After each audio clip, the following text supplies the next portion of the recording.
দাদা কেন ডিম ছুটছিল? নামুন নামুন নামুন। দাদা কেন ডিম ছুটছিল? কি বলবেন দাদা, আপনাকে ধরলো কেন?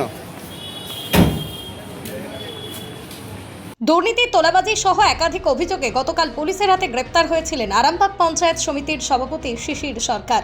এছাড়াও গতকাল একই অভিযোগে গ্রেপ্তার হয়েছিলেন আরামবাগেরই গৌরহাটি 2 নম্বর গ্রাম পঞ্চায়েতের প্রধান যদুনাথ সিং ও উপপ্রধান শিবশঙ্কর দাস। এই তিনজনের বিরুদ্ধে নির্দিষ্ট ধারায় মামলা রুজু করে আজ তাঁদেরকে আরামবাগ মহকুমা আদালতে পেশ করা হয়। যদিও আদালতে যাওয়ার পূর্বে অভিযুক্তরা নিজেদের বিরুদ্ধে ওঠা অভিযোগ অস্বীকার করেছেন। কি বলবেন? পুলিশ ধরে এনেছে, একাধিক অভিযোগ উঠেছে। আমি একটা হাইকোর্টের কেস ছিল একটা সাধারণ মানুষের, সেই নিয়ে আমি পঞ্চায়েতে গেছিলাম।